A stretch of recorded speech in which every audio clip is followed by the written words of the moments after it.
السلام عليكم ورحمة الله وبركاته. كلام wanaagsan daawade halkan waa wararka 24 saac kuna soo dhawow wararka aan ku hayno waxa kamid ah dawladda federaalka ah ee Soomaaliya oo ciidankeeda deegaano cusub kala wareegay ururka Ahlus Sunna wal Jamaa madaxweyne Farmaajo oo kulan qarsoodi ah la qaatay xeerraaliyaha guud ee wadanka Qatar dagaal dhexmaray ciidamada Soomaaliland iyo jabhadda wadar ee gobolada waqooyi ee Soomaaliya Cabdiraxmaan Cabdishakuur Wasane oo shaaciyay sababta uu u diiday in uu ku biiro madasha xisbiyada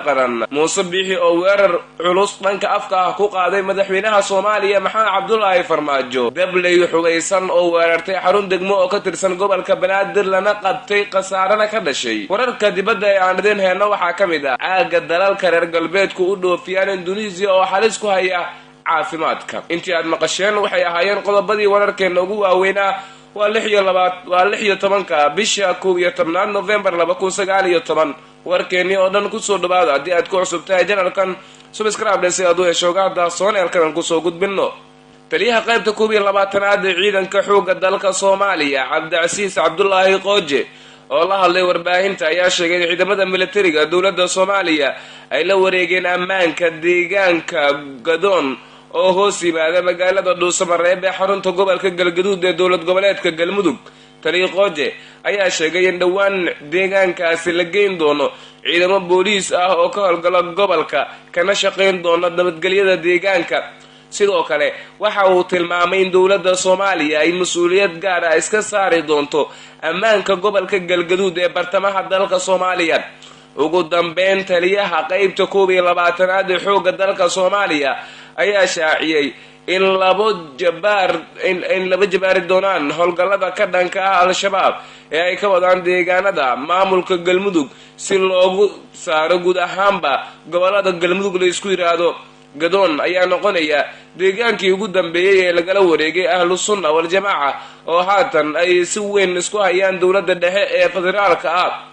xiisada u dhaxaysa dawladda iyo Ahlus Sunna ayaa ka dhalatay maamul sameynta Galmudug waxaana sii xoogeysatay kadib markii dawladda Soomaaliya lagu eedeeyay in culimadu ay uga baxday heshiisyo kala duwan madaxweyne Maxamed Cabdullaahi Farmaajo ayaa maalmihii uu ku sugnaa magaalada Nairobi ee caasimadda wadanka Kenya halkaas waxa uu ka qayb galay shir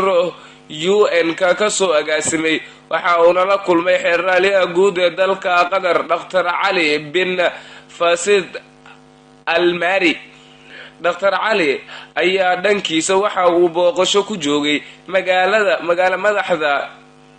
geeska Afrika waxaana sidoo kale shirweynaha 3 maalin socday waxaa diradda lagu saaray sidii horumarinta dalka iyo sidoo kale dhalinyarada loogu dari lahaa ajandiyaasha caalamka madaxweyne Farmaajo iyo sidoo kale xeerraaliyaha guud ee wadanka Qatar ayaa ka wada hadlay xaaladda labada dal xiriirkooda iyagoo oo isla gaaray in labada dal ay iska kaashadaan xoojinta shuruucda iyo sidoo kale la dagaalanka musuqmaasuqa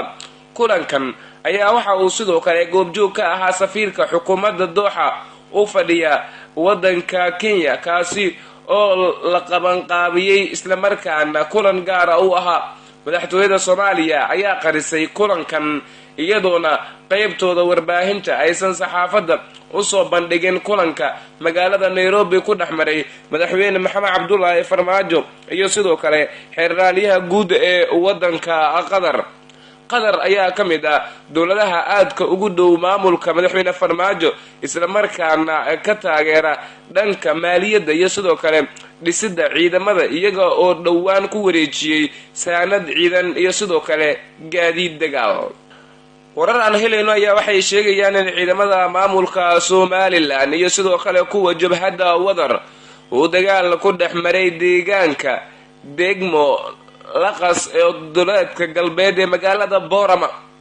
dagaalkan ayaa waxa uu ka dhashay kadib markii ciidamada Somaliland ay weerar ku qaadeen ciidamo ka tirsan jabhadda wadar oo ku sugnaa deegaankaasi kuwaas oo kala wareegeen deegaanka kadib iscaabin ay kala kulmeen wararkaan helayno ayaa sidoo kale waxa ay sheegayaan in israsaaseen muddo socotay kadib qaar ka mid ah ciidamada jabhadda wadar ay u baxeen dhinaca xuduudka Itoobiya halka 3 ka mid ah ciidankaasna ay gacanta ku dhigeen ciidamada militariga Somaliland. ciidamada Somaliland ayaa gacanta ku soo dhigay 3 dhalinyaro oo ay ku dhaawaceen iska hormaadka kadib markii ay ka faxadeen ciidamada kale iska caabinta kuba sidoo kale ay xaqiijiyeen saraakiil ka tirsan ciidamada militariga maamulka Somaliland ayaa u muuqata mid qoys ka taagan wada hadal ay la furto jabhadda wadar kadib markii uu hogaamiyaha jabhadda Suldaan Abikar Cilmi Wadar uu sheegay in uusan marnaba waxba ka sugin hogaamiyaha ugu sareeya Somaliland ee Muuse Biixi Cabdi maadaama uu qarka u saaran yahay in uu kala dareeniyo beelihii ku sugnaa magaalada Hargeysa ee Somaliland. xukuumadda Somaliland ayaa iyaduna dagaal badan ku bixinaysa sidii xoog xeelada ay ku burburin lahayd jabhadaha ka dilaacay deegaanada maamulka Somaliland oo shalay ay ku guuleysatay in ay soo xirgeliso jabhadda Xureynta Awdal oo dhawaan si weyn ugu hanjabtay in xukuumadda Biixi kuna dhawaaqday dagaal ka dhan ah madaxweynaha maamulka Somaliland Muuse Biixi Cabdi. siyaasiga caanka ah ee Cabdiraxmaan Cabdishakuur Warsame oo u waramayay telefishinka Universal ee magaalada Muqdisho ayaa ka hadlay sababtii uu xisbiga wadajir uga mid noqday waayay madasha xisbiyada qaran ee dhawaan loogu dhawaaqay magaalada Muqdisho ee caasimadda Soomaaliya.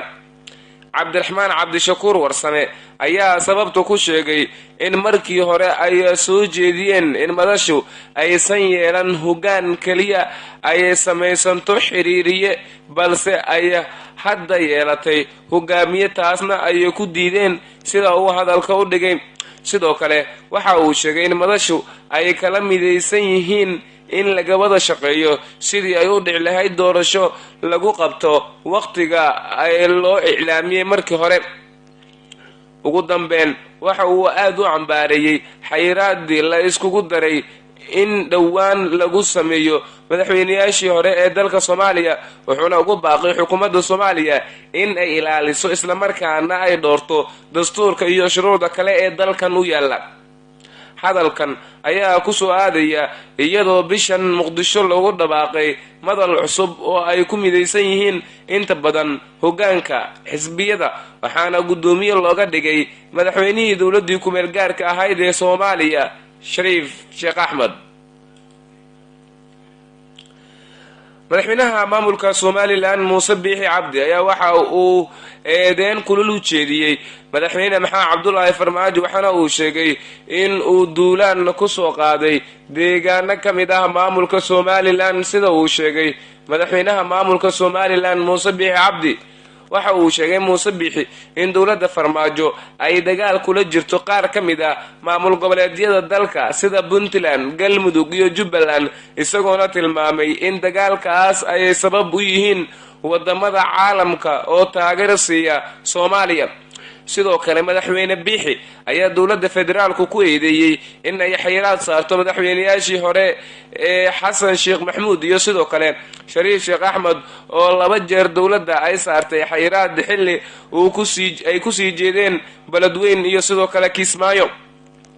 isaga oo si hadlayay ayuu sheegay in dawladda Farmaajo ay duulaan ku soo qaaday deegaanada Somaliland wuxuuna carabka ku dhuftay in Somaliland ay aragto duulaanka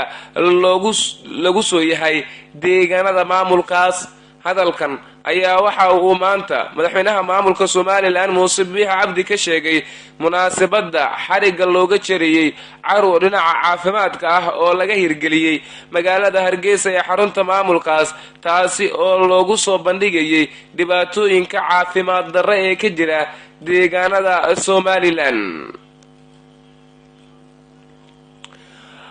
wararka laga helayo magaalada Muqdisho ee caasimadda Soomaaliya waxay sheegayaan in ciidamada ammaanku ay gacanta ku dhigeen dabley weerar ku qaaday xarunta degmada Daynile oo kamid ah degmooyinka ugu baaxadda weyn magaalada Muqdisho ee caasimadda Soomaaliya.